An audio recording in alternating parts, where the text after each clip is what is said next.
పంచాయతీ ఎన్నికల్లో car party జోరుకు Congress బేజారైందని మాజీ మంత్రి హరీష్ రావు విమర్శించారు.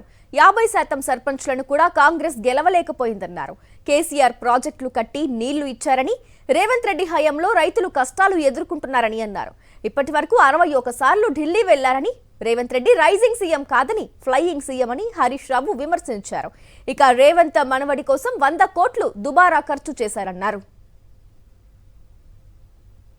రేవంత్ రెడ్డి సంగతి మనకు తెలియదు ఏం కాదు. అబద్దాలు ఆడడంలో రాజకీయాల్లో బహుశా ఏదైనా నోబెల్ ప్రైజ్ ఎవరికైనా ఇస్తే అది రేవంత్ రెడ్డికే వస్తుంది. నంబర్ 1 జూటా కోర్. ఒక్కటే సరిగా మాట్లాడతాడా?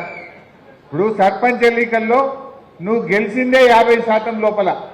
ఏమంటాడు? నేను 66% గెలిచినా, ఇక మళ్ళా తాప కూడా మాదే గవర్నమెంట్ వస్తుంది అంటాడు. నువ్వు 66% సర్పంచ్లు గెలిస్తే మళ్ళా గవర్నమెంట్ వచ్చేది ఉంటే, పోయిన తాప మరి బీఆర్ఎస్ పార్టీ 90% సర్పంచ్లు గెలిచింది, మరి మా గవర్నమెంట్ రాలే కదా. అంటే మనము 90% గెలిస్తే మనకు 39 మంది ఎమ్మెల్యేలు గెలిచిండ్రు. 66% గెలిచిన రేవంత్ రెడ్డికి ఎన్ని వస్తాయి? 10, 12 వస్తాయి. 10, 12 ఎమ్మెల్యేలు వస్తాయి. గవర్నమెంట్ బీఆర్ఎస్ వస్తుంది పక్క. నువ్వు చెప్పిన సూత్రమే నీకు చెప్తున్నా, అంతే కదా. మొన్న ఫుట్బాల్ ఆడింది చూసిరా? ఎవరి కోసమే ఫుట్బాల్ అది? ఈయన మనుమడి షోకు తీర్చుకోవడం కోసం 100 కోట్ల రూపాయలు ఖర్చు పెట్టిండు. నువ్వు ఫుట్బాల్ ఆడితేంది, నువ్వు ఏం ఆడితే మాకేందా రేవంత్ రెడ్డి?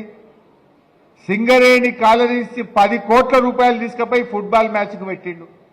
గవర్నమెంట్ ఖజానాకెళ్ళి ఈయన నేర్చుకోవడానికి 5 కోట్లతో స్టేడియం కట్టుకున్నాడు ఒక్కడే. 5 కోట్లు పెట్టి ఈయన సొంతం స్టేడియం కట్టిండు గవర్నమెంట్ పైసలతో.